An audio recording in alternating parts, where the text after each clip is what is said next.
This is Esther Ajayilawa on this day, February 20th, and at 1:18 p.m., conducting an interview for Global Oral History of PEPFAR project. To begin with, could you please start us off by introducing yourself? Tell us briefly about yourself, your family, where you were born, and where you went to school. Okay, yeah, thanks for having me. My name is Irene Mukui. I am Kenyan. So I was born in Kenya, brought up in Kenya. So studied all the way up to university in Kenya. And then I have been here for the last 4 years working on my PhD, but all my previous training and work experience has happened from Kenya. I am a mother of 2 teens, a boy and a girl, 14 and 13 years, pretty close. I am a physician by training. I consider myself a public and global health practitioner. I've been doing that for the last, I think, 2 decades of my life. I started off as providing direct clinical services, and then very early on in my career, moved on to more of administrative, like health services, administration and management, as I continued with my clinical work of seeing patients. But I would say for the last 15 or so years, most of my work was actually concentrated in HIV. I did a lot of HIV programming, starting all the way from the facility level, district level, and then spent like close to 10 years working at the national level in the HIV response in Kenya. And I also did some global work. Wow, a Yeah. lot of experience there. That's really great. Yeah. Thank you for walking us through your background, education, and you already talked a little bit about how you got here. Yeah. But let's go back a little bit. Why did you want to even become a doctor to start with? That's an interesting question. I think traditionally, when you grow up in an African family, you are sort of expected to be one of very few things. You're either going to be a doctor, a lawyer, I don't know, like the main professions, you will be an engineer, a doctor, lawyer. I remember the first time I ever thought about becoming a doctor. I think I was doing my class 8 exams, and I was starting to think about getting into high school. And I was thinking about, okay, between the options of being an engineer, a lawyer, doctor, I want to be a doctor. So I wouldn't say like it's a specific event that made me think about being a doctor. And then I went to high school, and luckily I selected medicine as the degree that I wanted to do, and then got into it and have been in health and medicine since then. And I love it. I think, the impact, hopefully, that my work has had over the years. And I got into public health pretty early. As I said, I transitioned into management and public health very early on in my career, and then expanded into global health as my scope of work expanded. Wow, thank you. Yeah. We are glad you made that decision to become a doctor, because now the world has gained one global public health expert. So Thank you. thank you. Yeah. What was the sense of the HIV pandemic on the continent when you were studying? Was that something that came to your mind? Did you know of the challenges? And yeah, just tell us about that. So I remember when we were in medical school, we learned about HIV more from a theoretical perspective. So a lot of what we did was, it was one of the viruses. So, we learned about virology, we learned about the mechanisms of action of drugs, which was very minimal at the time. But I remember even when we did our clinical rotations, we actually didn't interact with many patients living with HIV until I went for internship. And when I went for internship, which was out of the capital city, we used to be, like assigned by government into different areas. That was my first experience to actually connect with a person who was living with HIV. there were no drugs at the time available in the country, and I think the ARVs were starting just to get available at the time. And I remember one particular patient who I don't think I've ever gotten out of my mind, because I had to personally take care of him. I had to clean his wounds. I had to, clean him up and debride when, like his fingers and toes. He had what, of course, later on I came to learn was Kaposi sarcoma, which is one of the HIV-related cancers, which was common at the time. But I came to learn that later on because we didn't even actually have a way of getting a diagnosis. And I remember during my internship, I had to take care of him myself because even the nurses were afraid of cleaning him up. And I think that was my most impactful, encounter with somebody living with HIV at the time. And then, of course, I finished my internship, and somehow by default, I moved back to the capital city, and I had to initiate HIV services in the district that I was posted to go to. So I think that's where my journey into public health started. And then I got into the bandwagon of HIV, and I have worked on the HIV area for the last, I'd say, pretty much 20 years of my life. Yeah. What a striking experience that Yeah. must have been. Yeah. Around what year was that? Do you remember? So I did my internship in 2003, 2002, 2003, and then I moved back to the capital city. And then at some point I became a district medical officer of health, which means I was in charge of services, all health services within a district in Nairobi, the capital city. And then what happened at the time, HIV services were starting to be scaled up and expand. So HIV testing was being introduced. I remember at the time we had a project that was supported by the Global Fund, where they were rapidly supporting countries to expand what we used to call voluntary counseling and testing. So we were setting up VCT centers at the time. And because I was in charge of the district and one of the very few clinicians in the district, I had to start the services myself. So we trained nurses to be counselors, but I had, for example, to actually start the clinics. We used to call them PMTCT plus clinics. We didn't call them ART clinics as we call them now. We call them PMTCT plus clinics because most of the people who were getting tested were mothers who were coming for their antenatal care. So it was prevention of mother-to-child, transmission. So we called them PMTCT plus clinic. The plus like sort of to denote that we were providing additional services, but we still didn't have drugs. So we would run the clinics, and I started the clinics in a number of the facilities that I was in charge of, the public health facilities that I was in charge of in the district. And I was working with a nutritionist. We still didn't have ARVs, so we would see them, would listen to them, would counsel them, would give them nutritional support and counseling, but we still didn't have drugs. And that was around 2003-4, around 2004, 2003-4 going to 5, and that's how we started. So we started the clinics, and then at around 2005, towards the end of 2005, early 2006, the drugs started to come in. So we started to prescribe ARVs for people who tested positive for HIV. Well, thank you. Yeah. And so you talked about the PMTCT plus, and then the medications came around, ART around 2005. Who were the stakeholders working on that with you? Was that a government project, or just like, who were the people working on that?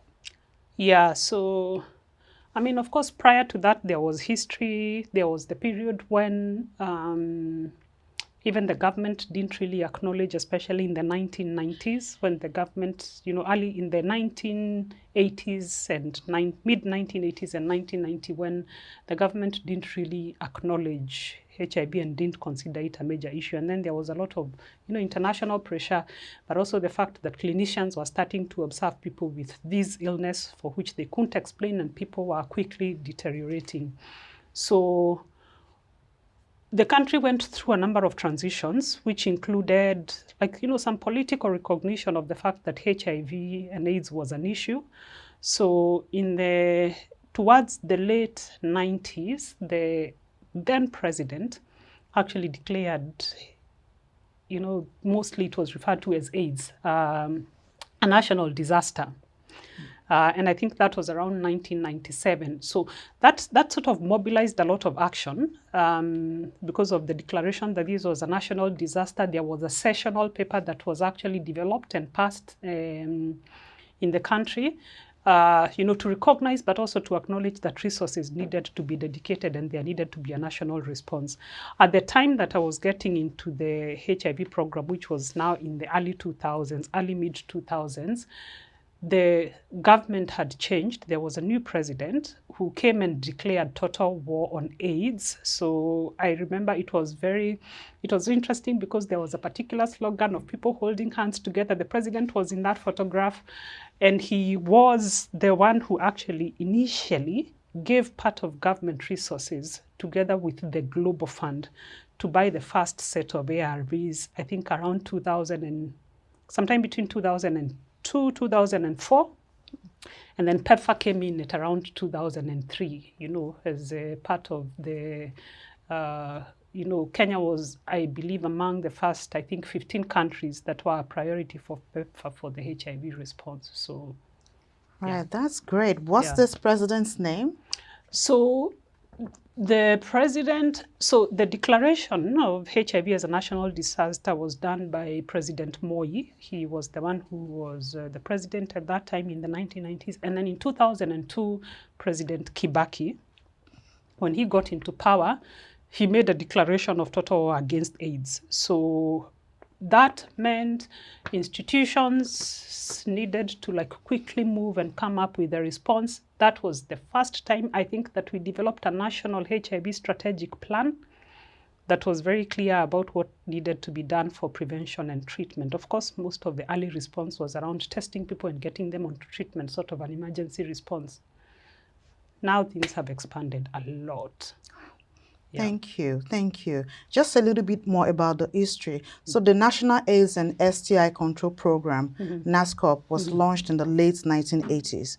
In 1990s, I believe NASCOP, I have to remember the year properly, but I think that NASCOP was formed around 1997, if I'm not wrong. I may be wrong on the date, but it was in the late 90s that NASCOP that was formed.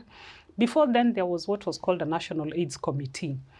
And actually, the beginning of NASCOP was preceded by a World Bank funded project for sexually transmitted infections. So that combination, so what was then called the AIDS Committee and the STI project were combined to form NASCOP, which means National AIDS and STI Control Program.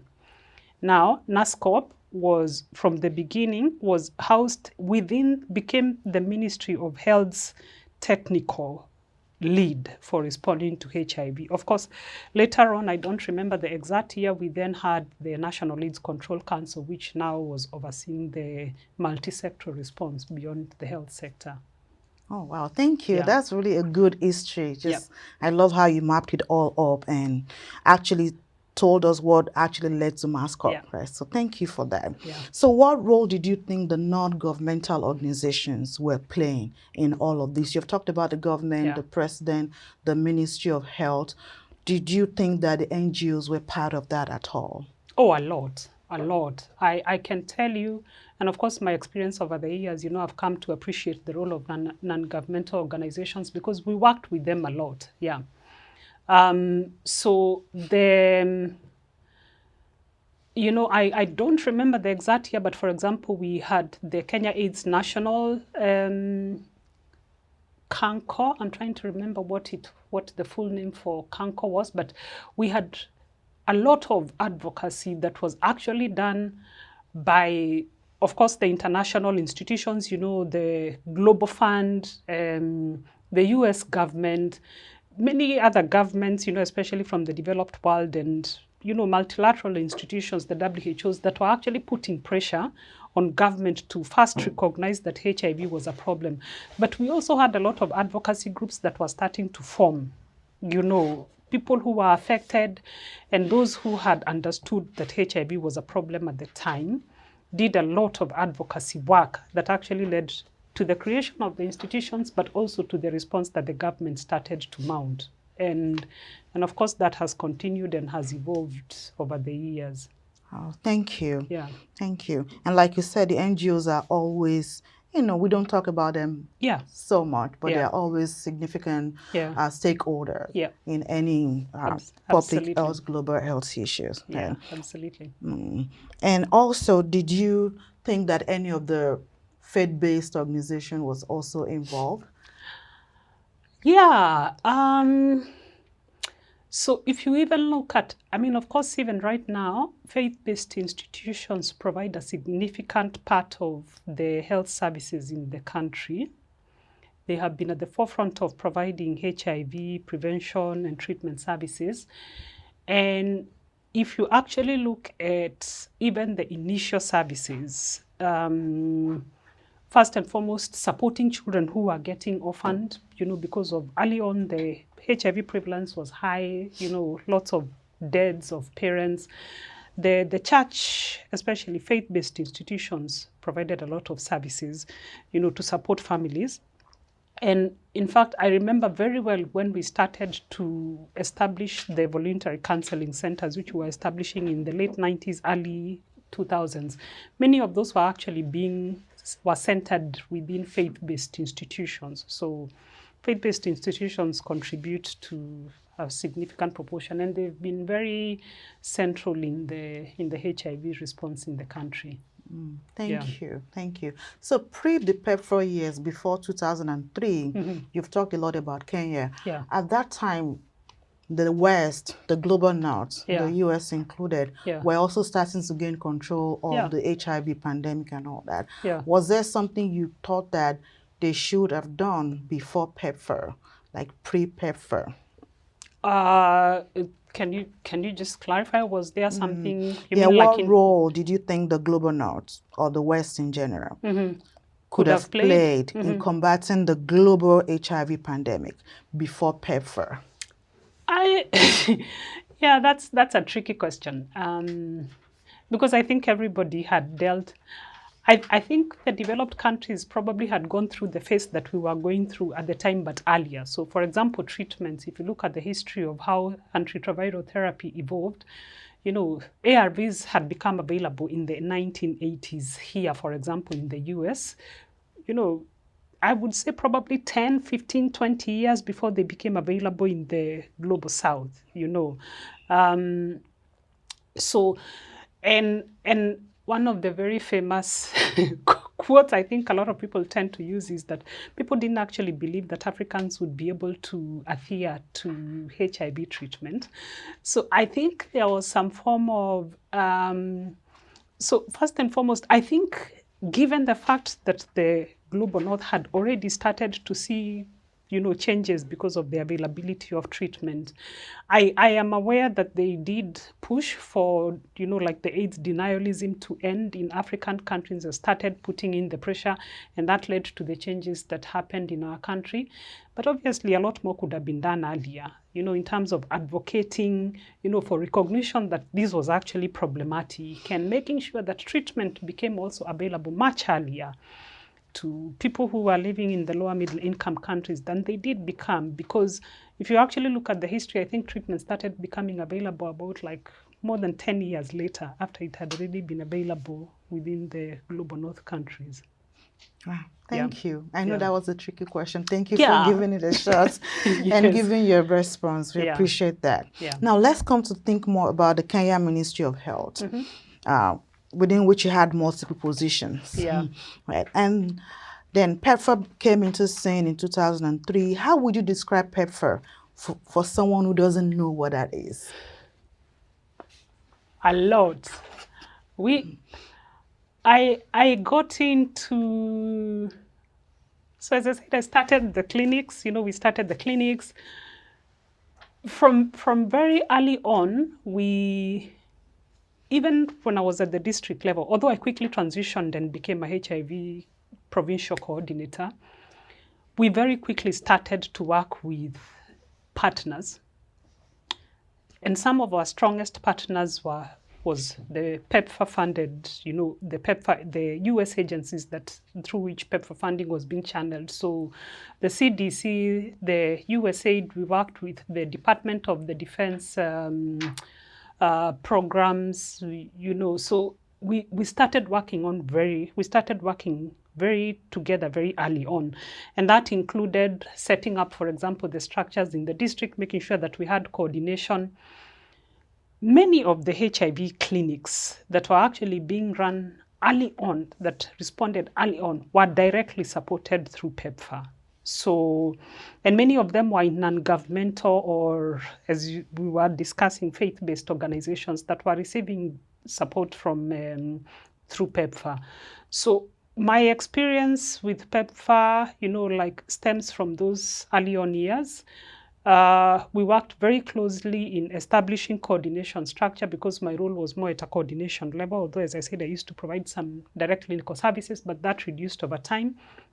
So in establishing clinical structures, we formed technical working groups. For example, at the province, we did a lot of joint supervision with our PEPFAR colleagues. We did a lot of work trying to make sure that test kits were available. We were opening new centers for testing. We were opening new centers for ARVs. In fact, it's interesting because, it's amazing to look at the response right now, because I remember how much we struggled to set up centers for treatment, and especially centers for children. Because initially, of course, even the medicines were mainly adult-based medicines. And so we did a lot of joint collaboration work, with PEPFAR, with Clinton Foundation. I think the name has changed. It used to be called something different at the time. But we did a lot of work with the non-governmental partners, which obviously very strongly included PEPFAR, especially in helping make sure that the leadership structures within the ministry were established to lead the HIV response. Thank you. Yeah. As someone who has started working on HIV before PEPFAR, so when you first heard about PEPFAR, how did you feel? I don't remember. I don't even remember. I don't think about the awareness. Like what I remember at the time is that we were working with partners. Okay, we were working with partners. We worked very closely. We did a lot of joint planning, and lots of joint supervision to scale up services. At some point, I do remember, especially when I moved to the national level, we went around the country, literally meeting the government leadership at provincial level, and we did those trips and everything together with some of our partners, So I consider PEPFAR a story of hope, in my opinion, because many of the things that were done at that time was because of the funding that became available through PEPFAR and the Global Fund and other partners. Plus, I can tell you the amount of capacity that we have right now in the country for government leadership was because of that close collaboration that we had. When we talk about capacity transfer, it also includes things that are not necessarily taught in class, but it's how do you coordinate a program? How do you lead a national response? How do you budget? How do you plan? How do you prioritize? How do you utilize data? That capacity was learned capacity that developed because of the close collaboration that we had with a lot of the partners, and PEPFAR was very instrumental in supporting that capacity. Oh, thank you. Yeah. So you've talked about partnership, collaboration. You mentioned Kenya Ministry of Health, PEPFAR, Global Fund. Were there other partners who were collaborating that you can remember? Many. We worked with many partners. Of course, we had partners. We had the UN agencies, WHO, UNAIDS, UNICEF, UNFPA. So we've had and that has been, sort of historical. We had the Clinton Health Access Initiative that was especially very instrumental, I remember, in the early years in pushing for pediatric HIV. So pediatric HIV was left behind, and Clinton Foundation was very, I'm sure that the name has changed over the years, but I think that's what I remember in my head. But we did a lot of work with them, especially because they specifically came in and pushed for the agenda for children not to be forgotten. Access to HIV testing was very low for children. Access to treatment was very low. And they were not only doing, supporting the in-country work, there was a lot of lobbying at the global level for drugs for children to be developed, for formulations that are appropriate for children to be developed, a lot of price negotiations to make sure that drugs are available in our countries where we could not afford expensive medicines as they were, for example, in this setting. So, and then we had a lot of community partners that over time, of course, had become part of the HIV response. So, people living with HIV themselves, who became part of the response, and many community-based organizations whose capacity was also built over the years that became very strong, partners in the HIV response. Yeah. Thank you. Do you remember if there were traditional leaders, traditional birth attendants, just thinking about more of the community-based partners? So I would say I feel like if there's anything that has happened within the HIV response, it's the organization of community-based response. So, for example, in maternal reproductive health, when I worked in the district myself, because remember that I worked in the district also as a district medical officer of health, we actually worked with community leaders. We had meetings with faith-based leaders. I worked in a district that was full of Muslims. So we had meetings with imams. We went to mosques. We had we tried to mobilize traditional birth attendants, especially for purposes of referral of mothers and their infants to clinics so that they could receive PMTCT interventions. I did a lot more of that, of course, when I was in the district. The thing is, as you move upwards, they're less organized. For example, like traditional birth attendants are less organized, and therefore their access, for example, to higher policy level, sitting at the table becomes less limited, and you tend to find more of formed, organized CBOs are the ones who tend to sit at the table. But I do remember, for example, when I worked in the districts, we worked a lot directly with community leaders, the provincial administration, for example, district commissioners, provincial commissioners. We used their forums to pass on messages. They sat in our meetings because we needed their authority to be able to pass messages, to the community. Right, thank you. Yeah. Thank you. I have one last question about the Kenya Ministry of Health before we actually talk more about your role as a district medical officer of health. When PEPFAR came on board with all those other partners that you mentioned, how prepared do you think the Kenyan medical facilities or hospitals, how prepared do you think that was to be able to roll out the HIV strategies with those partners? Tough question. Prepared? I don't know. Okay, so I have to tell you, most of the HIV services run with government infrastructure. So they are based in public health facilities. Of course, we have them in private facilities and faith-based facilities. A lot of faith-based facilities. Literally, I think majority of faith-based facilities also in the country provide HIV services. There's a lot of work that had to go into that. When we started, for example, with the testing services, a lot of voluntary counseling centers had to be constructed, like literally. There was no room and space. So we started with the prefabricated containers that were placed, mobile containers that were placed within health facilities. Public health facilities provided space for extra infrastructure to be set up. So there was a lot of construction that happened of extending either rooms or putting up a temporary, prefabricated or metallic structure, like containers that had to be set up. There was a lot of training that was done and capacity building of thousands and thousands of healthcare workers over the years. There was over time. So I would say prepared to the extent that government actually provided the space, provided the space within public health facilities, but there was a lot of capacity building that had to be done in terms of even space modifications, physical infrastructure modifications, and then of course training people. We didn't have knowledge about HIV. We didn't know much about it. So in that aspect, we were not necessarily prepared to immediately provide services. Right. Yeah. Thank you. Now, talking about your role as a district medical officer of health in Pumwani. Yep. You helped to, start some of the first PMT city clinics. Yeah. Can you tell us more about that process? What did that look like? Where did the funding come from? Yeah, that remains one of my emotional moments. I have a mother who I cannot let out of my mind.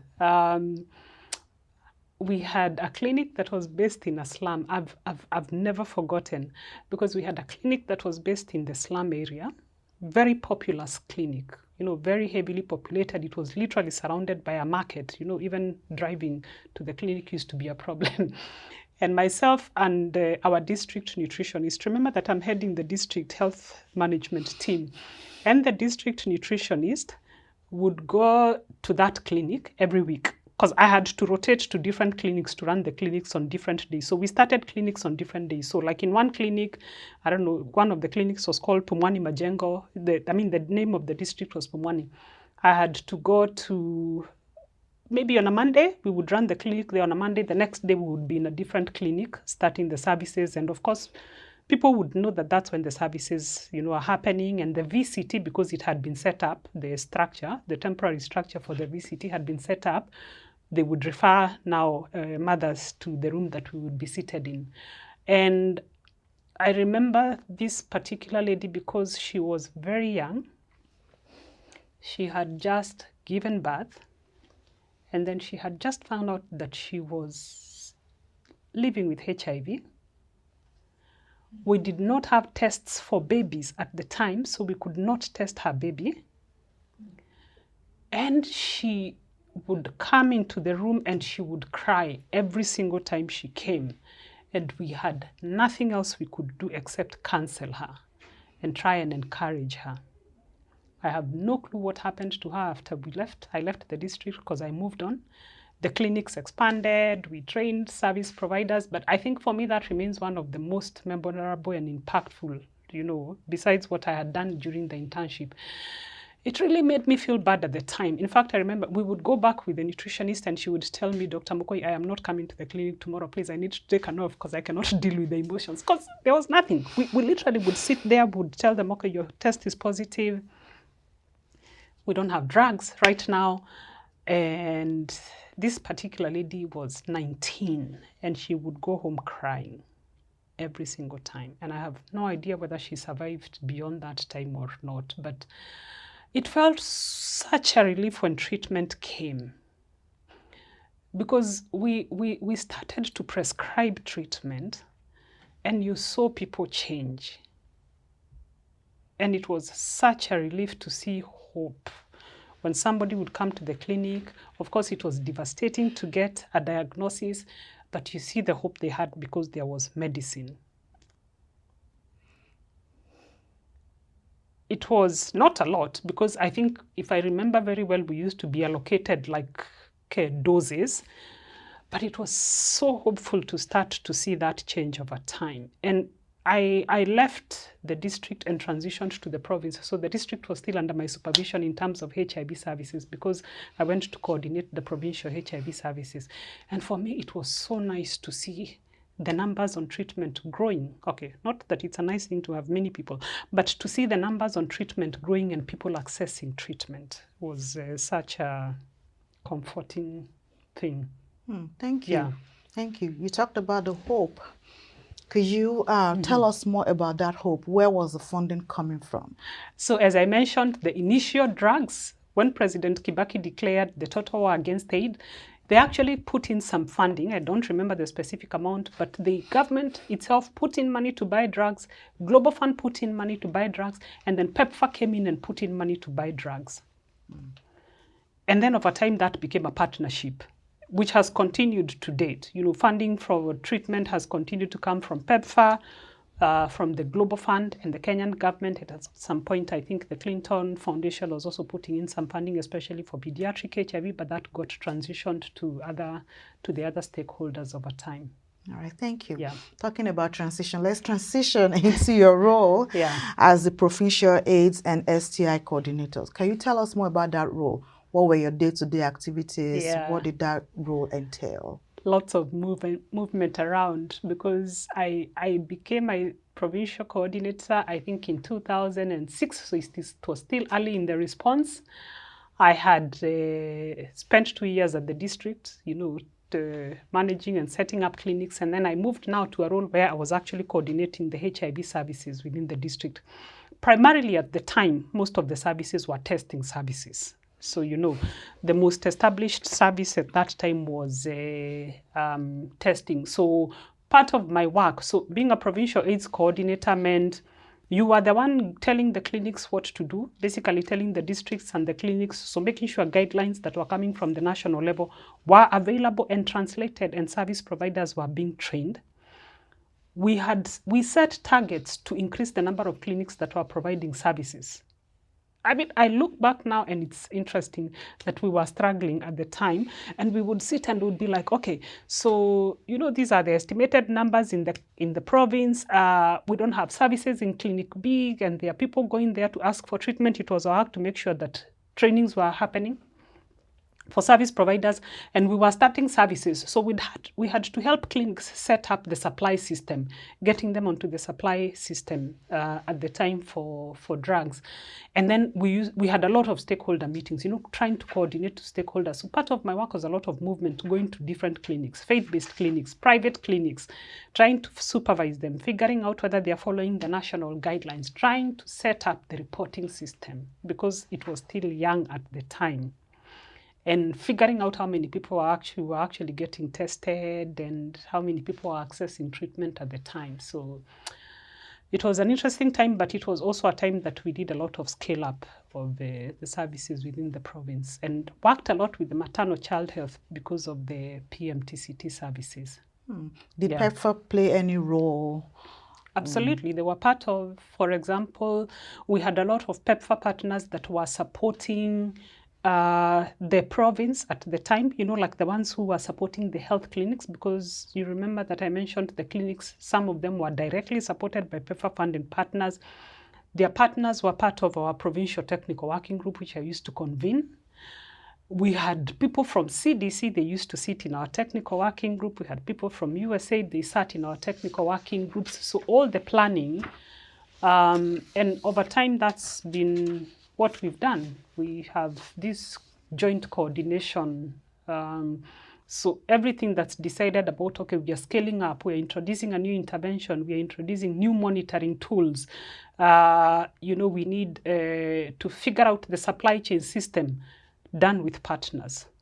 And typically what would happen with the government is, because we are coordinating, we would say, okay, we have 60 facilities providing treatment. Now we need registers printed. And who would you go to?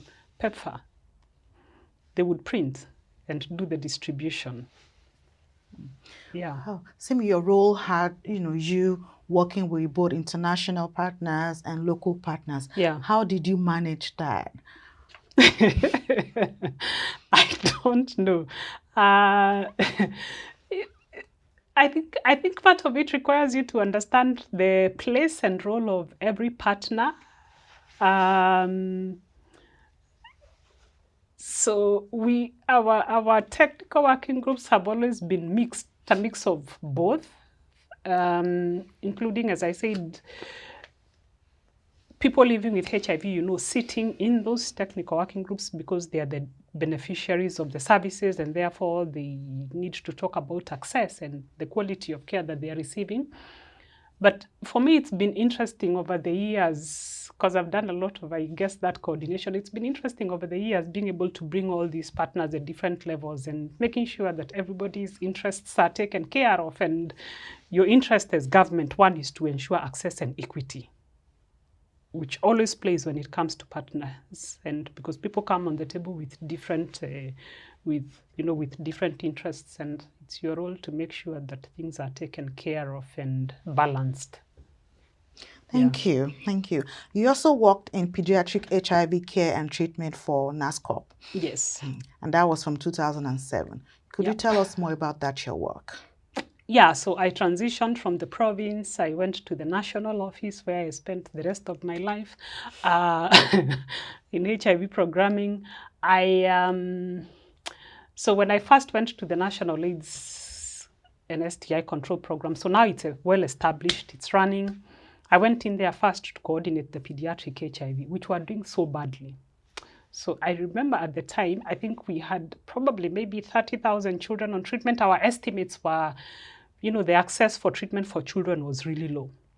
And part of the problem is that testing services were literally unavailable for children, or rather were being set up at the time. And then there were problems which were not unique to Kenya, because pediatric formulation of ARVs were not available. The first years, we used to break tablets, adult tablets for children. We'd tell them, cut them into 4 or cut them into 2. So that was problematic. So I went in first into NASCOP, and I think I played that role for probably 1.5 or 2 years and my focus was to make sure there was rapid access and increased access. So we moved a lot in the country. We drove to every province, held meetings with the provincial management office for health and partners within those meetings. And we would provide them with data and tell them, children in your county are not, your province are not getting into, I keep confusing county and province because now we have counties. Children in your province are not getting tested. What do you need to do? If parents are coming to the clinic and they're living with HIV, it means most likely they're the ones who have children with HIV. So you need to find a way of mobilizing them to bring their children for testing, and then once they have a diagnosis, for access to treatment. So that was one of my main issues, one of my main tasks. And then we also worked a lot with, as I said, PEPFAR, the Global Fund, Clinton Health Access Initiative, the UNICEF's, the UN institution, WHO, because there was also a lot of global advocacy that was happening to reduce the price of drugs. So during my time in the treatment program in Kenya, which was really pleasant, is one of the things we did was quickly transition to pediatric formulations when they became available. Moved away from tablets for adults, breaking, and introduced syrups very early on when they became available. So we worked a lot with that and our pharmacy and poisons board. And I remember we would write letters to, we would work with the director of medical services to make sure that the pharmacy and poisons board is quickly approving pediatric products when they become available so that we have easier access. Could you tell us a bit more about the impacts? Yeah. So when you had syrup, you were able to text children, and then you were able to give them the syrup, ART. Yeah. What was the impact that you witnessed? Oh, I can't quote a report, but we interacted with clinicians, we interacted with parents, and you could just see the transformation that happened when syrups started to become available. Of course, over time, we also considered that to be cumbersome and transitioned to dispersible tablets, but we were moving away from breaking tablets for adults. So babies could now take drugs more easily, Healthcare workers found it much easier, because now they were more comfortable and some of the drugs came early on, either with a small syringe, for measuring. And that made a big difference in the access for pediatric treatment. And Kenya was one of the countries. Kenya has always been considered an early adopter country. So one of the countries that quickly adopted with support from all the different partners that I've talked about, that we quickly transitioned and adopted the syrups and introduced them into the system. Of course, a little bit of the challenge we experienced with the syrups was where they needed refrigeration. So like one of our main drugs needed refrigeration. That was a challenge in remote areas. But I think that has been dealt with over the years. Wow, thank you. Yeah. And thanks for the information about Kenya being, one of the first early infarct diagnoses for children and also care and treatment as well. Thank Yeah. you. As the National HIV Care and Treatment Program Manager for NASCOP between 2009 and 2016, you became responsible for coordinating rapid scale of HIV treatments. Can you tell us more about that process? From the supply chain management, training, reporting? Everything. We did everything. I keep saying that's the time I became a jack of all trades, because I think I can talk to you about supply chain, data systems, lab infrastructure. When I was in the pediatric program, one of the most difficult processes I coordinated was development of our first standard operating procedures for early infant diagnosis. I did not have much understanding about lab optical densities and everything. I had to learn. So myself and the colleagues that we were working with in HIV care and treatment had to bring together the lab and working with, PEPFAR. So the good thing with, like, for example, within the PEPFAR, the CDC, USAID, we had people who were specifically, for example, dealing with lab, with the supply chain, with the clinical sort of matters. So we ended up bringing people from the labs, because the other beautiful thing that happened at that time was the expansion of the lab infrastructure.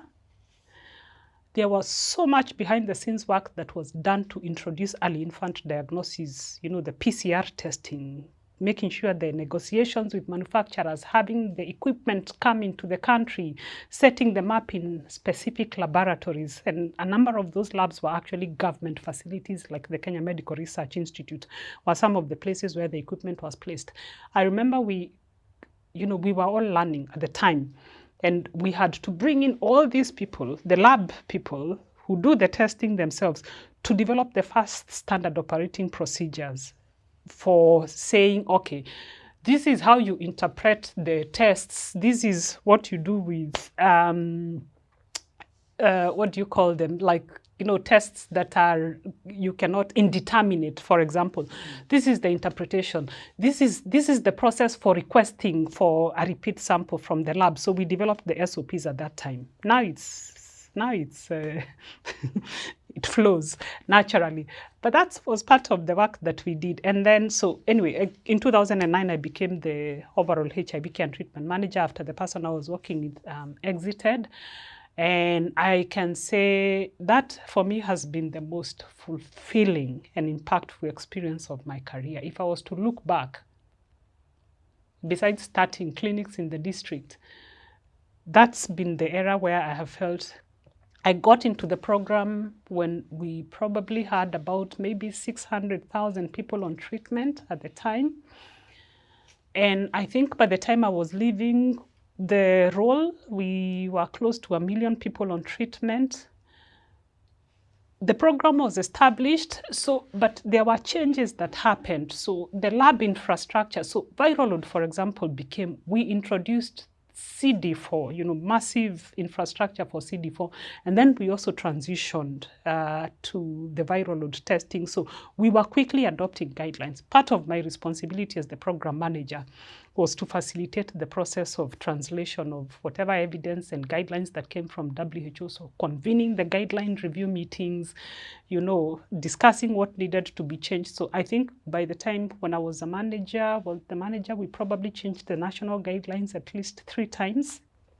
So I came in when CD4 cutoffs were 200, then we moved to 250, then we moved to 500. And just before I left the role, we did the test and treat guidelines, which was test and treat everybody, which was, I think, like, such an important moment for the country. So we did the test and treat guidelines and also introduced HIV pre-exposure prophylaxis into the national guidelines at the time, which I left and then came to lead anyway. But it was a lot of coordination. It was streamlining the supply chain system, to make sure that clinics were not running out of stocks. So we worked with our pharmacy team, we worked with the procurement agencies, we worked with the supply chain team from PEPFAR and from CHAI and from the UN team and all the stakeholders we had. So we did a lot of work, sorting out data systems, making sure the lab infrastructure was running and it was efficient, and turnaround times for return of results were becoming better. I cannot tell you the number of meetings we had, early morning meetings to make sure things were happening and and things were working. Wow, thank you for all of that dedication and all the work that you did. Yeah. Let's talk a little bit about the strategies for prevention, like the ABC, abstinence, be faithful, use condom. Right? So when we think about the design of PEPFAR, it was designed to enable an array of bodies to become partners in testing, and treatment and prevention efforts. And the nature of the latter, the prevention, often become a little bit controversial. Right. How did you see the attention to ABC programming in your work? Was it more of A and B? Was there also C? How did that play out in your role? So the initial prevention programming was actually tailored around the ABC.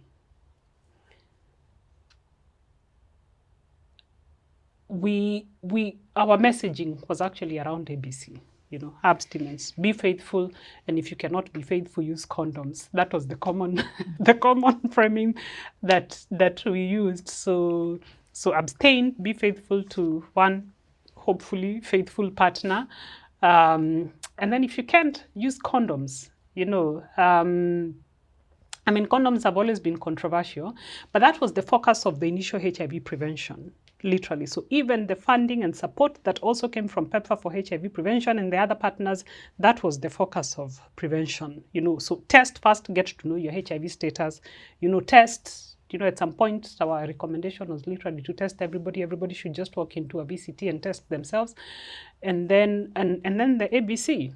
Of course, over the years, other HIV prevention, technologies and agents have become available. Circumcision became available over time. PrEP became available over the years.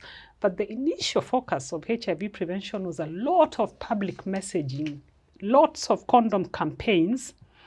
There has always been controversy, of course, about condoms, either from the faith sector and, the whole thing of we are promoting promiscuity, but it's been central and remains central to the HIV response to date. Right. Thank you. You're thinking about faith-based and how they could, you're promoting promiscuity. So how did you navigate that? I wasn't myself necessarily, because remember that I was mainly coordinating treatment. So on a day-to-day basis, I wasn't necessarily directly, for example, doing the condom programming. But I can tell you, for example, from my experience with PrEP, which we are probably going to talk about later, is because eventually I ended up coming back to the ministry and leading the PrEP expansion. We actually had to have meetings with faith-based leaders. We had to have, so the interesting is that when, for example, we went to clinics, let's say like clinics that, because the Catholic Church, as an example, there are so many HIV treatment centers in literally almost all the facilities, health facilities that are run by the Catholic Church, but they wouldn't stock condoms. They would stock everything else, treatment, any other HIV prevention messaging about the ABC and anything else, but they will not stock condoms. And there is really nothing much you can do about that because it's the structure. But we have always encouraged them that if you cannot provide the service, please refer somebody to where the services can be available. So I think that dialogue has happened over the years. When I sort of got to the prevention, more to the prevention side towards the end of my working with the ministry, is we held meetings with religious leaders. We called them into meetings, into rooms, and we said, okay, this is what we are planning to roll out for HIV prevention. What is your opinion? Opposing views. Okay.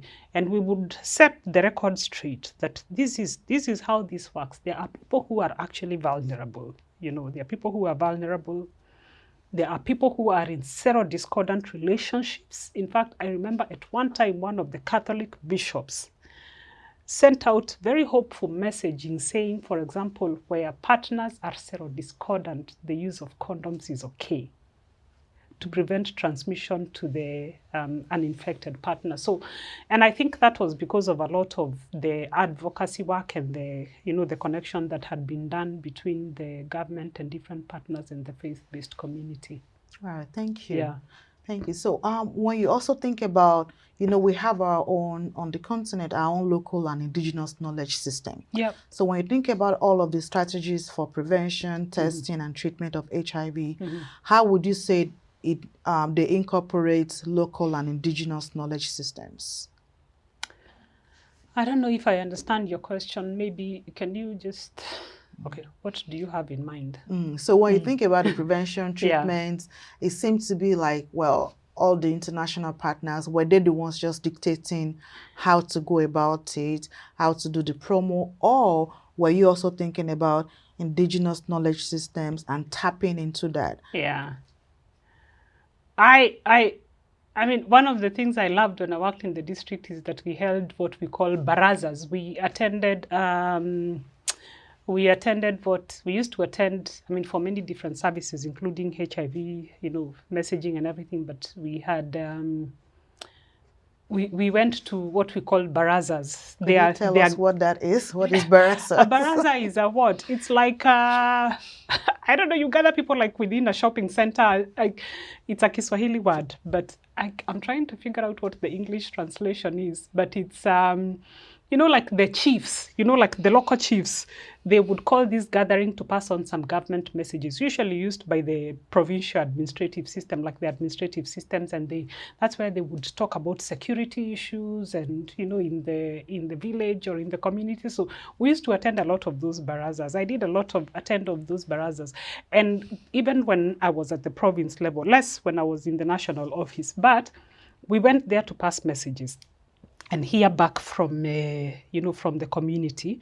And part of it was we wanted, and we worked with health promotion officers. Part of the government system has people who are called health promotion officers, and their work was to go pass messaging there and promote health. And the reason why we attended some of those things was because we wanted to hear what people knew or thought about HIV and HIV prevention and transmission, and deal with the myths, because there were many myths and a lot of stigma and discrimination about, oh, if I use a cup somebody has used, they are going to get HIV infected. So we were trying to dispel those myths. So we tried to use those sort of avenues, that are very known, well-known, tend to bring people together locally.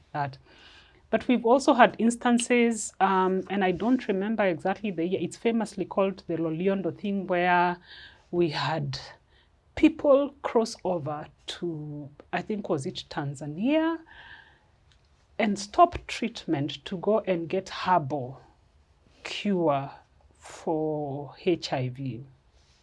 And it was such a big deal at the time because we had people defaulting treatment, because they wanted to go for traditional cure. So there has always been a struggle with the issue of, we have, we call them mitishamba in our, this herbal sort of therapy.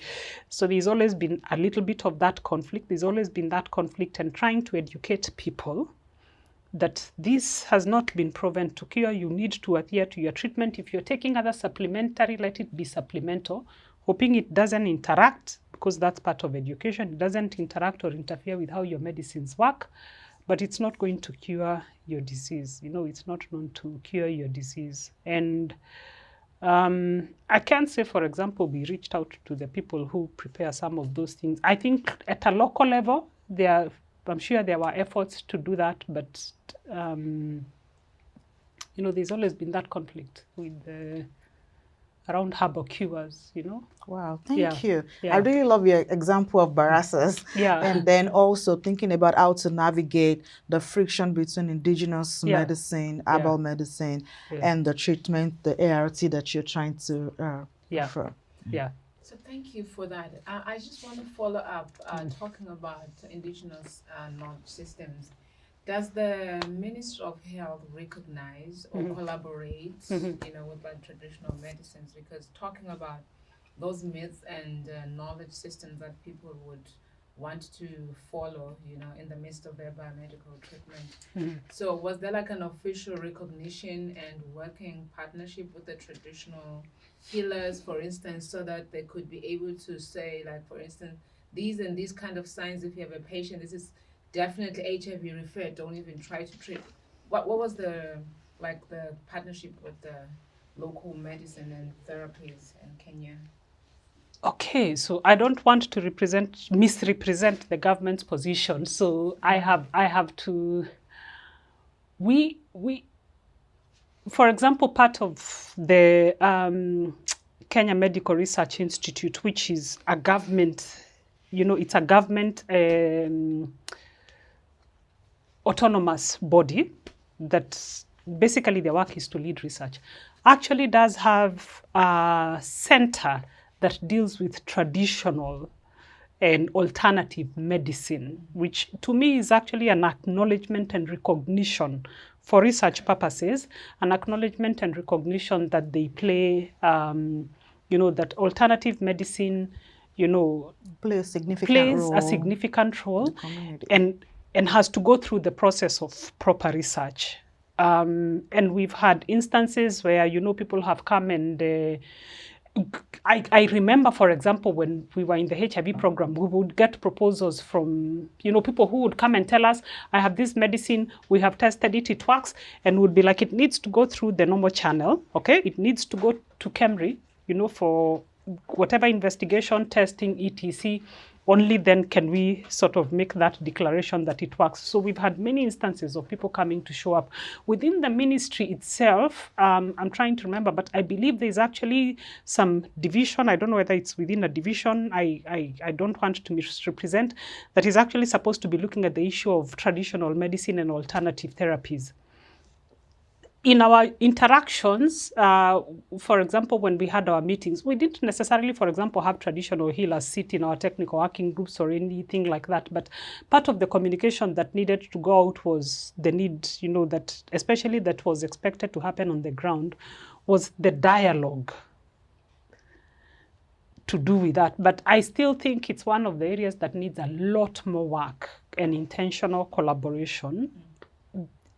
I think we did a lot more work, like if you look at maternal child health, did a lot more work with traditional birth attendants, trying to incorporate them to be part of the system and part of like the referral chain. We probably haven't done as well with the issue of traditional healers, and I think it's still working, it's work that needs to be, that's an area that needs improvement. And talking about that, the fact that, there's a structure and the space, it means there's an acknowledgement from the Ministry of Health. Yes. But I want to find out now, because you're working with a donor, you need to look at a comprehensive, approach to this. It cannot be siloed. Yeah. So what was the perspective, and was it open for the donors, like PEPFAR, for instance? How are they dealing with those other knowledge systems and integrating it or not, in the trajectory of care? Well, from my experience, PEPFAR did not work in isolation in the country. One of the things I liked about how we... So for example, if PEPFAR is working in Kenya, they have no authority whatsoever to declare some medicine, that kind of thing. They would have to work within the government system. And many of these conversations, for example, when we had that particular instance where people were moving to another country, it was serious subject to discussion. And now we also have faith healers. Okay, that's another dimension that's especially become very prominent most recently. A lot of that discussion, PEPFAR would be on the table. A lot of the other stakeholders would be on the table about trying to figure out what the solution would be. So I think the system that exists within the country is what facilitates, how seriously or how the other partners engage. But they definitely would have to be on the table for those discussions. Like this is happening, it's affecting how people are adhering to treatment, it's affecting whether people are coming back to the clinic. How do we deal with it? And I don't know if I've answered your question. Yeah, I would just, without digressing really, but if you say, because you said there have been instances of people coming up with some traditional concoctions and claiming that they have potency towards HIV, maybe managing opportunistic infections or whatever, and also just saying that faith healing is also another pathway that is always interrupting, like the trajectory of biomedicine treatment. Could you make an example, for instance, like for those different attempts, and what was the end of the matter, if you are privy to it? I cannot talk about the end. So, for example, one instance when I was at the national office was one of the very prominent ministers of the gospel. Even now he's very prominent, and I think has even gained more prominence over the years to become an international, I think he calls himself prophet. But we had meetings. We even went to one of the provinces I was leading the HIV treatment program and had many meetings, and we had to deal with it because we had instances where people were coming and saying, I went to a crusade and I was healed. And we had to had meetings with the provincial team in that province to tell them, you need to manage this situation. You need to have a sitting with them and public information. And I even saw recently when I was here, the Ministry of Health actually issue a public statement regarding the issue of faith healing. So regarding the issue of faith healing, saying what is known in science and saying that people should not discontinue medication until, for example, they go to health facilities to verify the claims that they have been healed, and people are encouraged, and the ministry is not opposed to, to faith healing. It's an acknowledgement that it's possible, but people need to follow the right structures. You need, for example, to go to a verified laboratory for you to have a HIV test, and they talked about, having the dialogue. So it's been a constant issue. Okay. And I think this was actually towards the end of last year or early this year that I've seen that communication come from the Ministry of Health in Kenya. Yeah. Thank you for clarifying. Yeah. Thank you so much. Yeah. Let's talk about gender. You've talked about prevention of mother-to-child transmission of HIV. What other ways did you see gender play out in your work, whether in terms of the prevention, the treatments, the care, or even the testing? Many ways. So in the early HIV response, when we were developing, I think this was around 2009, I have specific moments when I remember certain things, because I think it was around 2009 when we were trying to revise the National AIDS Strategic Plan. And the advocacy around gender responsiveness had become very strong. And we had local and international NGOs that were very vocal that our strategic plan needed to have gender mainstreaming. Oh, it was a difficult conversation, but I think it really helped me understand the dimension, because there are so many dimensions around risks for HIV prevention, for HIV acquisition, that have gender dynamics, whether you're looking at women being at higher risks of HIV, access to care, for example. Access to care has different dimensions. Men are less likely to come to the clinic. So, we were doing, for example, data analysis at the national level to even just look at access to treatment. Are men coming to the clinic, for example, compared to women? Women are getting more access to testing because of their access to PMTCT services. Men are less likely to come for testing. And when you look at some of the HIV testing modalities that are used, for example, self-testing, we're actually in response, we're responsive to some of those differences that you would find. It's men who are more likely to go to the pharmacy to go and buy an over-the-counter test than go to the health facilities. Access to testing is a big thing. And now, of course, we have many other dynamics around key populations, who are at a much, much higher risk. Some of the genders are at a much, much higher risk. So there has been programming, very specific programming.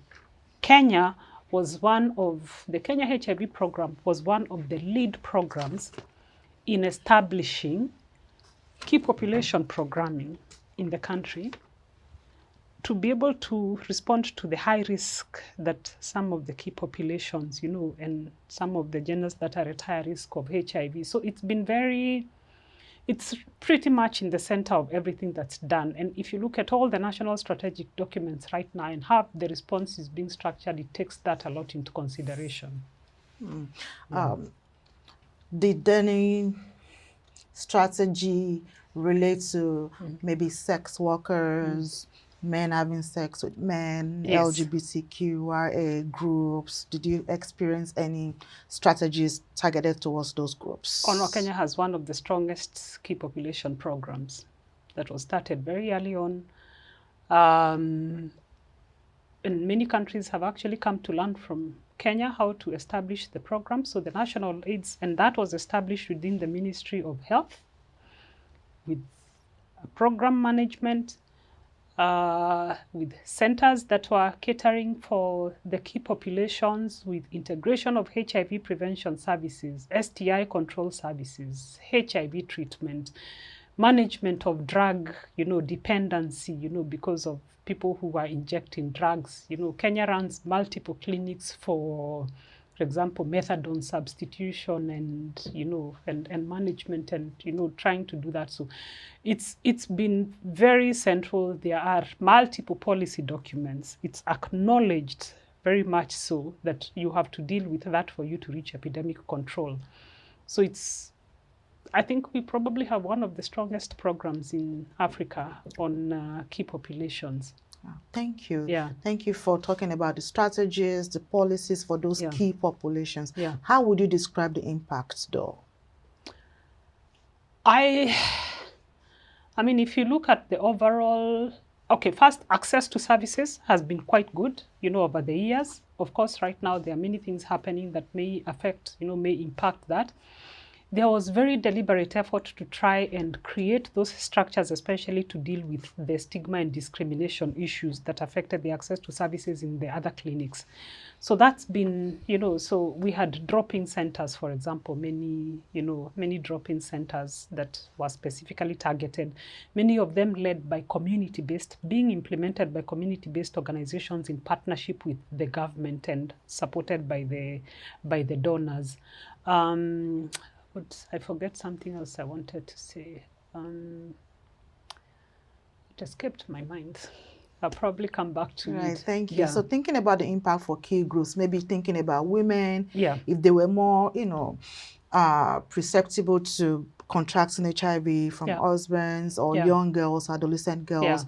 How will you describe the impact now? Were you able to reduce the rates? Were there behavioral changes with men who were more likely to transmit? So just walk us through some of those specific outcomes. I don't think I can describe everything that's been done, but there is so much programming work that's been done. So many programs that have been established, to deal with the risks for adolescent and young people, to deal, PMTCT, of course, it's been, at the forefront to deal with the issues, and even just women-targeted programs acknowledging, prevention methods, for, we have female condoms that are available.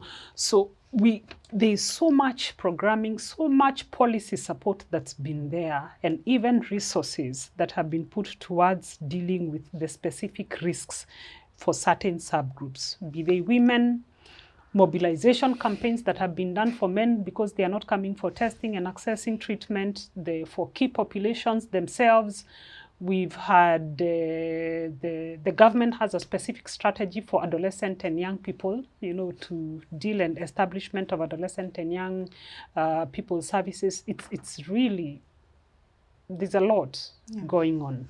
Thank you. You mentioned something that caught my attention. So one of the organizations that I worked with in Nigeria, Baba for Women's Human Rights, was one of the partners who had to encourage women to use the female condom, actually to try for them to practice how to use it and all that. But since we're not talking about Nigeria, I was just curious now, how was the receipt or female condom in Kenya? They are available.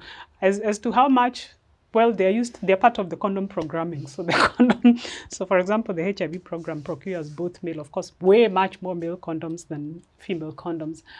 I can only tell you anecdotally because I don't have data to support. It's been less well received, obviously, over the years, but it's been, the ministry has been intentional, the government has been intentional in providing availability. So, for example, when we used to do our procurement plans and our supply chain plans, they would be part of what would be included.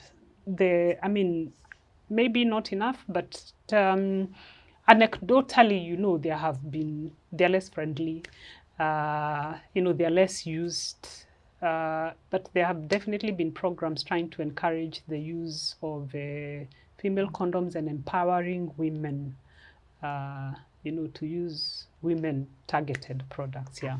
Thank you. Appreciate that. So DREAMS, that program came about in 2015 to tackle the disproportionate rates of young women and girls acquiring HIV and AIDS. Yeah. How did you see this new initiative? What did it work? Yeah. How did you experience it? I don't remember how many counties it was in, but it became an integral part of the national response. So when I say we worked collaboratively, I like literally actually mean it. So DREAMS became part of the national response for adolescent health. It was primarily funded through PEPFAR. Through PEPFAR, I think there were other partners that contributed to the DREAMS initiative. We had we had centers, for example, established in the high-burden counties, high-burden geographic regions where girls had access. Some of them included safe houses, and it had other beyond the medical, services, that the fact that they could access testing, PrEP, condoms in those centers, STI testing. Also had other sort of social support and providing safe spaces for children. And if you look at how it was part of the facilities and the partners that were actually like implementing the DREAM programs are the partners that we were working with. So it was part of it just became part of the system. And I don't know about the continuity right now because I think that has been affected, but it was one of the very, we had many positive reports in terms of how many young girls were reached and access to services, and just trying to protect their vulnerability and empowerment, especially the empowerment component, to make sure that girls were well educated and they were linked to resources so that they can become less vulnerable to HIV and STIs. Yeah. Thank you so much. So that was also around the time that PrEP became more widely available, and you worked as NASCOP's program manager for the rapid scale-up of PrEP in Kenya between 2017 and 2019. What were your responsibilities in this program? Can you tell us more? Yeah, so the sort of usual stuff of coordinating the program, leading the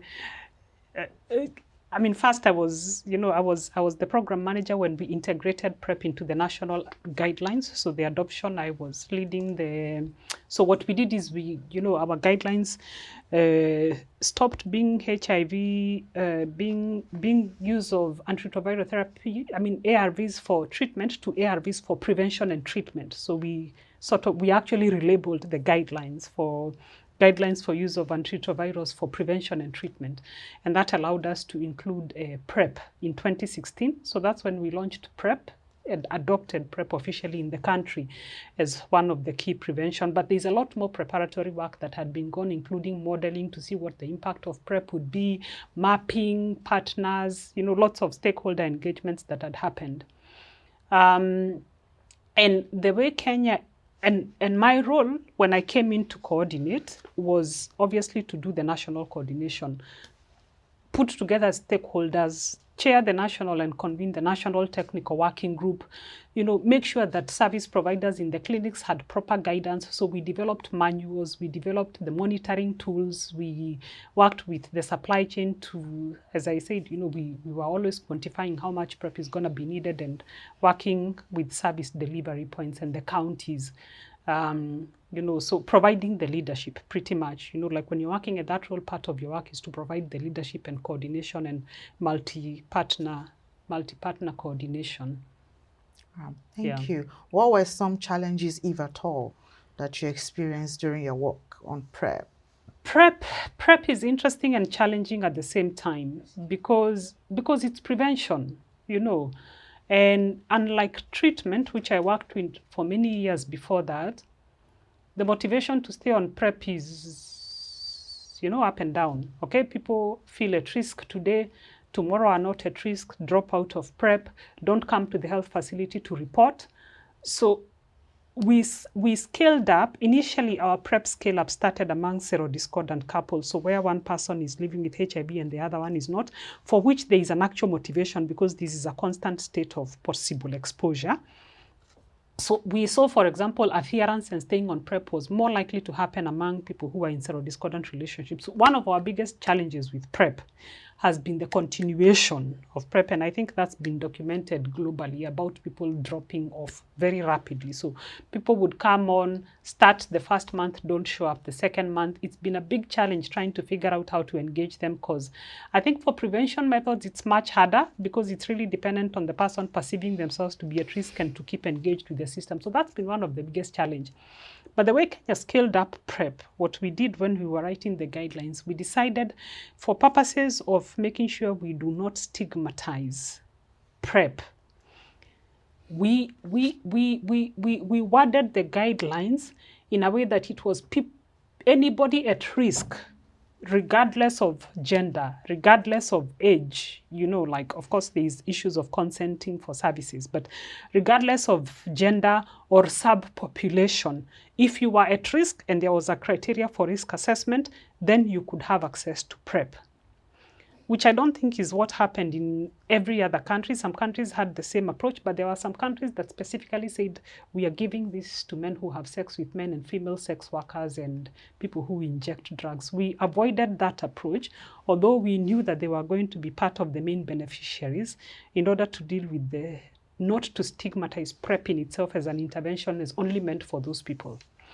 And I think that worked because we rapidly scaled up PrEP to over 1,000 facilities within a very short time. Public, mainly public, the same thing, public, you know, faith-based health facilities, and many people have accessed PrEP. But as I said, I think the biggest issue has been the issue of continuation and being able to monitor whether people will come back or not come back. And it's tricky, and I don't think we still have a very good system for like following up and making sure people come back. Oh, thank you. In your co-authored piece in 2018 about PrEP in Kenya, you had hopes that it would be a good model for other African countries.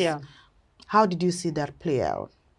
In terms of Kenya being a being a model, countries? being an example, and then you had hope that it would work in other African countries. So beyond Kenya, I think we have been an example. I mean, we went to South Africa when we were starting off to learn. We've presented in many international conferences. We even authored a paper about integrating PrEP with my colleague. We led a paper on integrating PrEP into public health systems, and like sort of the things that we did. It was the introduction of PrEP in Kenya was very systematic. We put in the policy guidelines. There was a lot of mapping that was done. So demonstration projects that were actually done, a lot of discussions, including with faith leaders. Like, it was probably one of the most involving processes from a stakeholder perspective, and very systematically done. I can't say without challenges. Of course, challenges are always there. And supplies, you know, making sure that supplies were available the minute the guidelines became available. I think it was probably one of the most, you know, in the early years when we introduced, we gave a lot of presentation, even in international conferences, about establishing the PrEP program. So I believe we provided a good example. Yes, thank you so much for being a key, player in that very great initiative. Thank you. So one of the goals of PEPFAR was to encourage increased local ownership, right, and programs. How did you experience this? Would you say that was successful in Kenya, for instance? Depending on what you define as local leadership. If you ask me, I feel like the conversation about local leadership right now, local leadership and ownership. And ownership is very financial oriented. Okay, so if you look at the conversation happening right now, it's because a lot of funding was coming from the donors countries do not have full ownership. Okay, which is partly a problem. I mean, it's a significant part of the problem, because if your funding is very heavy and you're not like quickly able to catch that up, that obviously is gonna affect the continuity of services. However, I have to tell you, because I have been in the HIV response, I was in the HIV response for all those years. I saw what happened in terms of leadership and coordination and how that transitioned, and how much capacity exists within the country, not just within government, but also community-based organizations, networks of people living with HIV now who own the response in the country, are able to plan, are able to articulate, are able to budget, can go out and supervise, are able to report. I feel like that's an unspoken part of ownership that doesn't get talked about a lot, because obviously we know how much the financial component means. But for me, that's a strong component, that you have whole departments or divisions or institutions within the country that are actually able to plan, articulate, implement, monitor, run supply chain systems, have data systems that are there, that are going to stay even after whatever transition happens from an international funding will suffer, obviously, from funding cuts. But I think that's a big part of ownership, in my opinion, that hasn't been talked about a lot. The HIV program in Kenya today can plan, knows what it needs to do, is able to adopt, and adopt international, evidence and translate that into policy. And for me, that's been a huge part of the transition of the ownership, the fact that you have the technical capability at country level. Obviously, we have many issues with the funding dynamics. That's an outstanding issue that has to be dealt with, and I think countries are learning lessons, including Kenya. Thank you. You've worked with PEPFAR across several American presidencies and congresses. Yeah. Did changes in the U.S. government or governance shape the way you implemented PEPFAR on the ground? Yeah. When I first got into the HIV program, PEPFAR was very open. And when I mean open,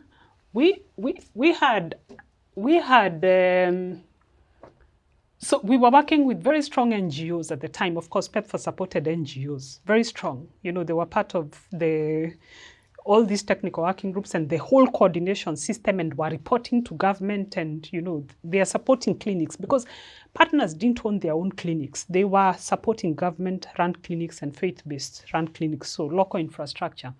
So when we first started in the early years, even when I came into the treatment program to lead the treatment program, we were pretty open into what we could do. So, we could even do cancer diagnosis, like take biopsies. I think there was even some allowance, for example, to buy chemotherapy for some of the cancers associated with the HIV at the time, reproductive health, support. And I have seen that change depending on the leadership. First, to narrow the scope.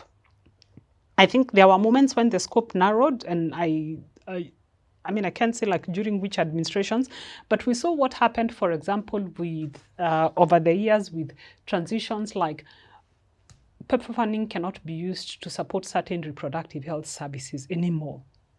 So there would be a toning down of, an exclusion of some, especially of, and I think it's mainly affected especially the reproductive health services over time, for example, with the gag order and everything. So that's affected because they were so conjoined and integrated within the HIV response. So I feel like there has been an expansion of scope, but also a narrowing of scope to be more HIV focused, because when we started, I think the scope was much more permissive.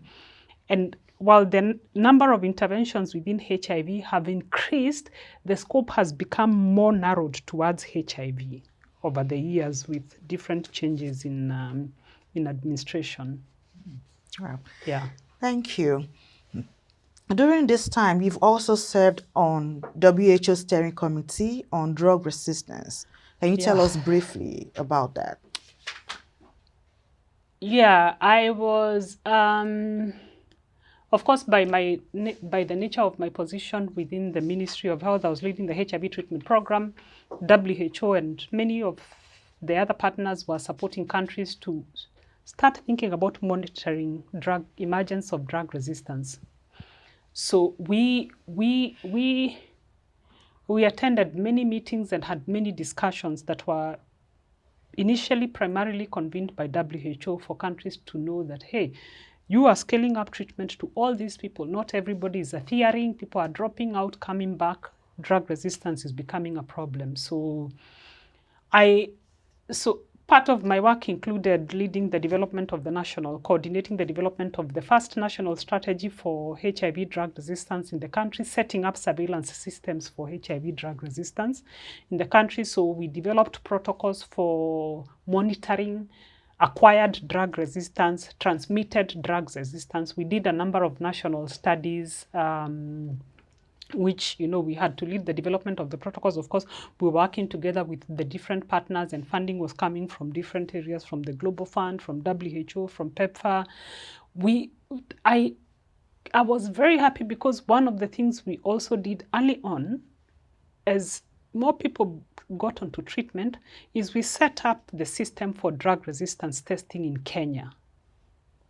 So the labs that were already doing viral loads, we worked with those labs and the partners, the PEPFAR, the Global Fund, the Clinton Access Initiative, the WHO's and UN systems, to actually introduce drug resistance testing capacity in those labs. And we developed a national system for sample referral for drug resistance testing. I think it's undergone certain challenges, but we basically set up that system for surveillance. But also, as we started now to include guidelines within the national guidelines and say, okay, if a person fails their second line, they need to go for a drug resistance test. So that system was set up and exists to date. I think because of funding challenges, sometimes there has been a cut in how much, for example, testing that can be done. So we did that in the country, and of course, because of where I was seated, I had to lead a lot of that work together, working with my team. But I also sat in the WHO,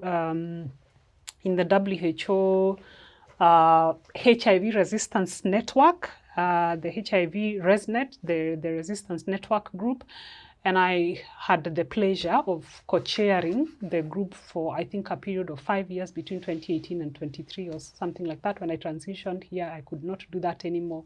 I had too much work, but I had the pleasure of co-chairing the resistance network steering group, which is a group of multiple international, virologists and experts and academicians and people working in HIV and lab experts working in, yeah.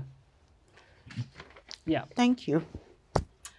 So, it seems most of your work has really been holding the helm of implementation, bringing together a lot of different stakeholders and coordinating. Yeah. So, could you just please explain in granular detail, if you're given a task as a regional coordinator, national manager coordinating different programs and whatever level you've worked in, where do you start, to run in that position? Because I imagine there's multifold people to bring together. Where do you start? How do you do that for somebody who says, I'm aspiring to be like a regional district coordinator, regional, then national? Because I see also your career has been stepped I've moved from the facility, district, province, national, and wherever I am right now. Before you coordinate multilateral, agencies and people in one table. Interesting question. So I am maybe it's partly, I mean, of course, it's not, the role is not unique to me. There are people who are also playing the role after I have left. But every time I have gone into those roles, and I think I have spent a lot of my life in leadership coordination positions from very early on, every time you reach a place, the first thing is to figure out what's been happening and what's the problem that you're trying to deal with. So in some of those places, you found the structures or you didn't find the structures, okay? When I became a district medical officer of health, we were the first district medical officers of health in Nairobi province when I became one. So we were given, so there was nothing. You understand? Like there was a provincial medical office, but they were coordinating the province. And then when I transitioned and when I was, assigned the role of a district medical officer of health, we didn't have, the district health management teams didn't exist before. Those structures didn't exist before. So you were given a team of people to work with.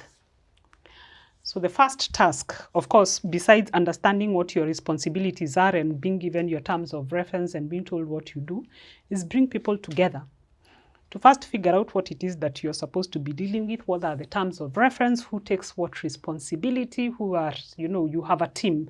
Obviously, you have a team, you don't work in isolation, you have a team. And then the next thing we always had to do was to map who our stakeholders are. And some of that mapping is not necessarily like on pen and paper where you actually go do some sort of official mapping. It's actually figuring out who are the people who are going to be funding you. Okay, so you have funding, you don't have funding. Okay, can you approach funders, like people who might potentially fund? Who are the people who are going to influence whether people take up services or not? So for the HIV program, that system has been established for a long time. But when I worked at the district, we had to figure out, because we were dealing with a Muslim community and they were afraid of coming to health facilities because part of that population were refugees. We needed to go to the faith leaders in Islam. We looked for imams, okay? We had meetings with them. I remember at some point we had a measles outbreak. And, there were transmission dynamics from people moving from Somalia to Kenya. And we had to sit with the leaders, the imams. We held meetings with they were called district officer. Now it's more of the provincial administration, to ask him to convene people. We articulated what the problem was. We were we are seeing increasing measles cases. Children from this community are not coming for immunization. What is the best way? Do you want us to come to the mosques when people are leaving the mosques? Where do you want us to do the vaccination? Do you want us to come to your homes? That's what we will do. Do we need people from your community to be part of the vaccinators who are healthcare workers? Okay. Are the imams going to talk about this in the mosques? So sort of mapping who are the people who influence, who are going to influence whether people take up your interventions or not. And then, so usually, the structures that have existed in all the places that I have worked is that we have always had, obviously, your own ministerial colleagues who you're working with and you're supervising and who you have to assign different roles depending on what you're doing. And then technical working groups. I cannot tell you how useful those have been, because those include different players. It includes the donors, it includes government agencies, of course led by government. It includes implementing NGOs who are supporting services directly. It includes your decentralized administrative structures. It includes representatives of community members who sit there either as beneficiaries or whatever. It includes faith-based institutions seated on the table. It includes private sector, because we also tried to do a lot of private sector. For example, when I was in the HIV program, to integrate HIV services within the private sector, figure out whether there was a way costs could be reduced.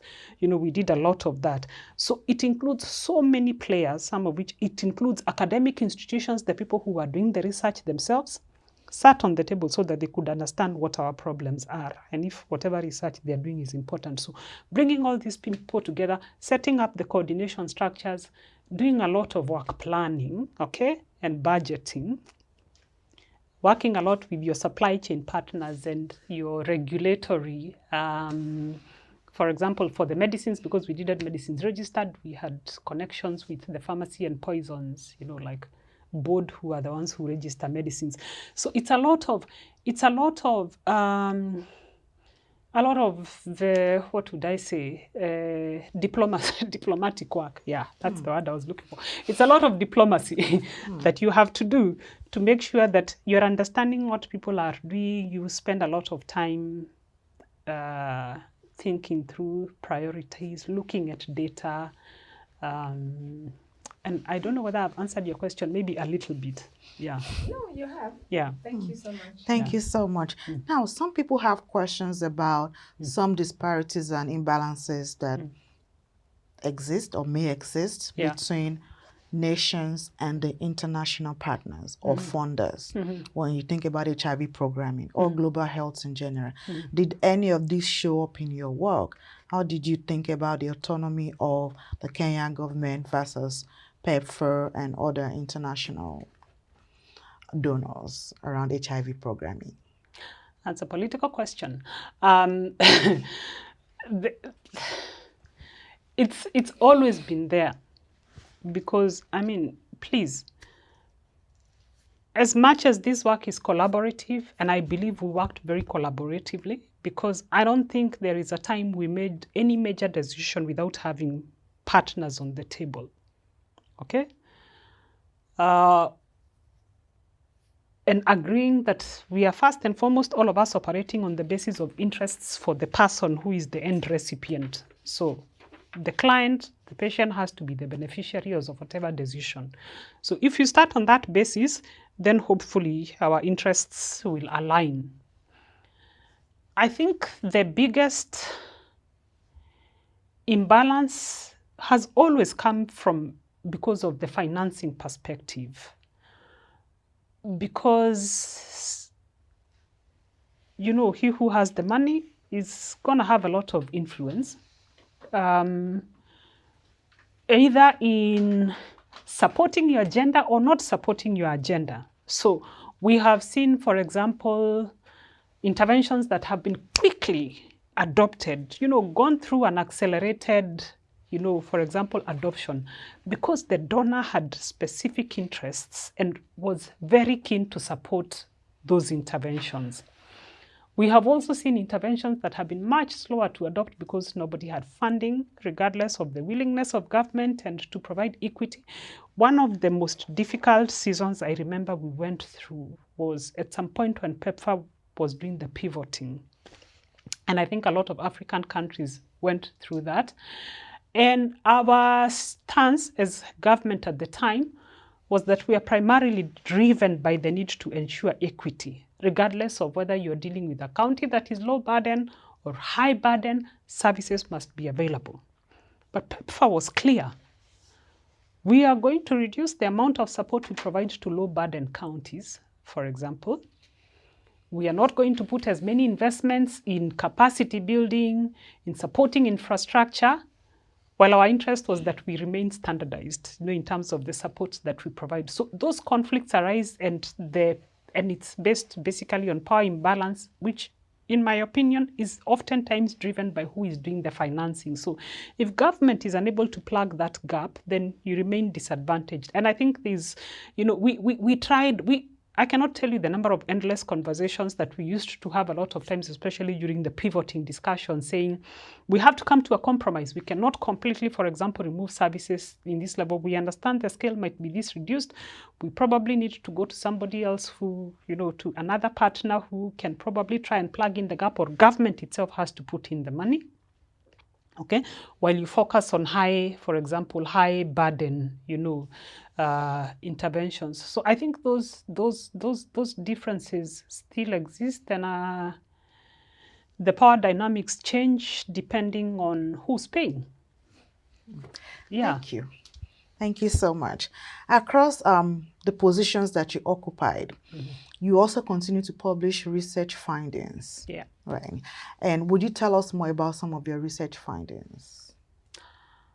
Yes. Of course, mainly most of it has been around HIV and sexually transmitted infections. So I have done a lot of work on drug resistance. So you'll see a number of my publications are on drug resistance work and looking at drug resistant patterns and the levels and all that. I have also, a lot of the publications are around, strategies, for example, for how to best do viral load testing and, again, drug resistance testing like point of care. I've also been involved in a number of publications, especially that are looking at pediatric HIV. Pediatric HIV has always been dear to me, just because of that imbalance, and these are people who need people to advocate for them, and they have always been left behind. So a number of publications that will have my name on it is because of work that I have done around pediatrics. We've published, for example, with WHO about getting better treatments for children. Currently, I've been working a lot more recently on other non-HIV STIs. So like we just published a paper on the burden of sexually transmitted infections among women who are seeking HIV prevention services. So it's been mainly around infectious diseases, of course, with a heavy bias on HIV and STIs, which is where I've spent most of my life. Thank you. Typically, some people just work on the field as doctors, as public health experts, and some people work in the academic spaces and all that. What is your motivation for bridging these two together? And now even, beyond publishing, you're also in your doctoral program. What is your motivation for bringing those two sides together? Because I like being balanced. Okay. I mean... So I did a lot of program implementation, and then at a point I kept thinking, listen, I'm seated in a policy making position where I'm expected to absorb research, that other people are doing. I want to be a contributor to generating research that can influence policy. And I believe my experience in policy gives me, and ground level, gives me an edge in understanding the problems on the ground. Okay, that was my thinking. So I enjoy the mix. It's a lot of work, but I enjoy the mix of understanding how to generate the science and seeing a problem and being in a position to respond to that problem. So one of the studies I'm hoping to do, given all the funding dynamics, is, for example, to look at dosing for children, because I always struggled with whether we were dosing children properly with antiretroviral therapy. So when I came here, I got an opportunity to apply for a small grant, so I did. And I haven't started the study, but I hope I will do the study. But I kept thinking, because I've been in the field and I have that understanding of the pressing needs on the field and some of the questions that we never seem to answer, getting into, making sure that I better understand research makes me a better consumer of research. And I think because of that, hopefully it gives me an advantage to also be able to easier influence policy change, just because I've been on both sides of the world. So I like the mix. Oh, but it adds to my work. Thank you so much. Yeah. You've been working on the HIV pandemic in Kenya for some time now. Yeah. Over 2 decades. Yeah. So what is the role that PEPFAR has played in that country, Kenya, over those 2 decades? Can you just try to summarize it for us? PEPFAR's role. Everything that I have said. I think PEPFAR has provided about $8 billion to Kenya, and of course to many other countries, many more billions of dollars. But that funding set up the basis for the response. So the funding, all the capacity transfer that I have been talking about, the fact that the research also has just blossomed in Kenya. For me, one of the things that I appreciate is a lot of people in Kenya also got trained, became researchers and have influenced also global policy. Like a lot of the early PMTCT research was actually done by professors, universities in Kenya that influenced the WHO policy. PrEP, for example, some of the key studies that influenced the WHO guidelines were done in Kenya, funded either by, like the NIH, some funding from PEPFAR, especially around implementation science and demonstration projects. So I think it's hard to fully summarize how I see PEPFAR's roles, but I think it's been one of the most catalytic things that has happened in the HIV response to enable countries to respond, to identify the issues, and to set the base for if, for example, countries are to continue without the PEPFAR response. We are not what we were 20 years ago, you know. The kind of infrastructure, the kind of capacity that has been set up in countries in all areas has been a lot of it because of the support that's come from PEPFAR. So, I mean, in the worst case scenario, assuming that a lot of this funding, for example, goes away, as I said, a lot of that capacity remains in country to do what needs to be done, and even with resources from other areas. So for me, it's been truly catalytic to the HIV response and all the gains that we have seen. HIV infection rates have gone down. People are living longer.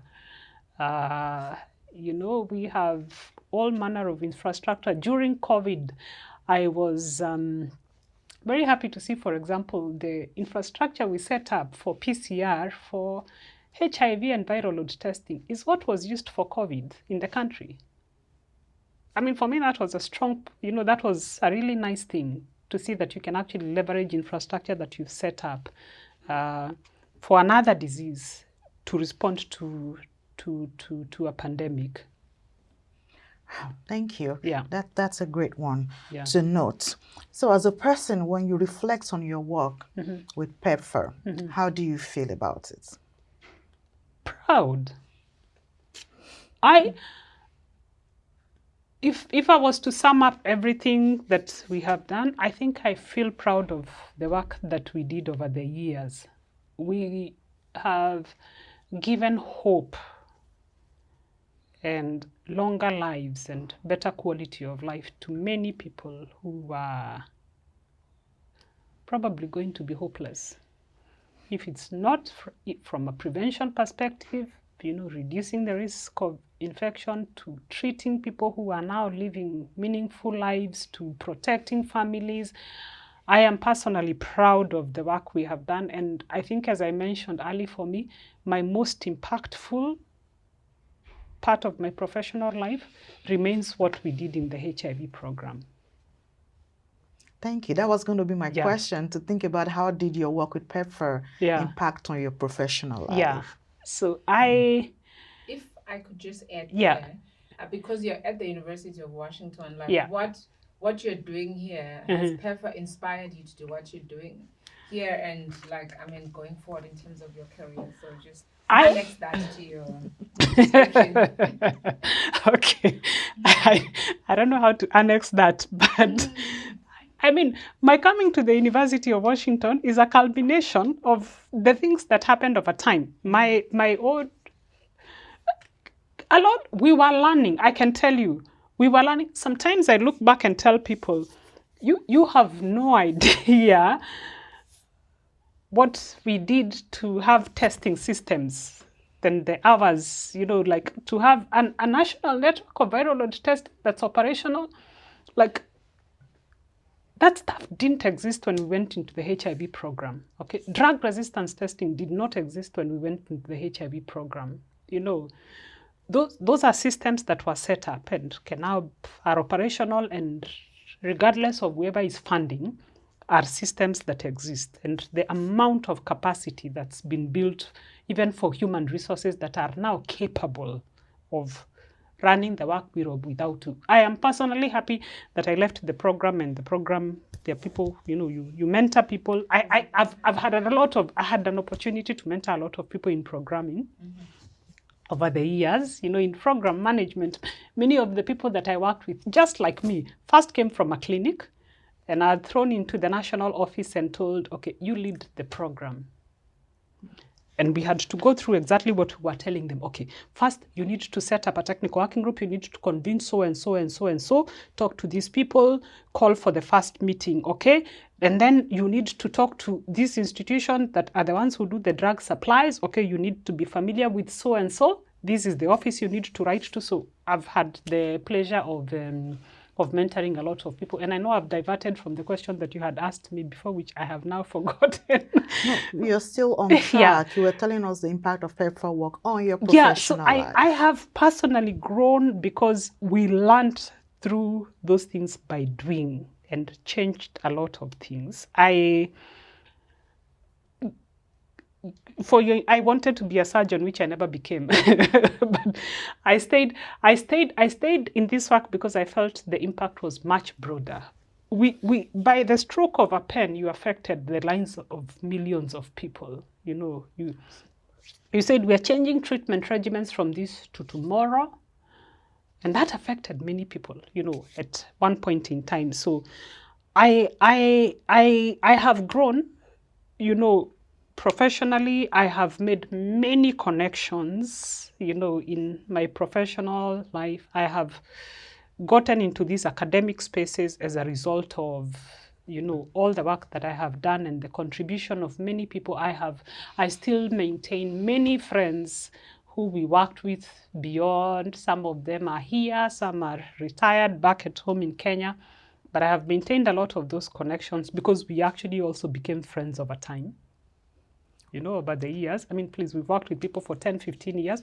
So we became friends, we've maintained those connections. And I have had the opportunity to also mentor many other younger people who've gotten into the program. And all that is a combination of many things. Being given the opportunity to work there, obviously by my own government, being put in those positions by my own government, but also all these institutions that we've worked with, including PEPFAR. I've had many training opportunities, you know, over the years also, just courtesy of all those collaborations. Thank you. Thank you for mentioning all those impacts. Yeah. You talked about all the people that you've mentored who are carrying on the program now in Kenya. Are you still connecting with them? Are you still...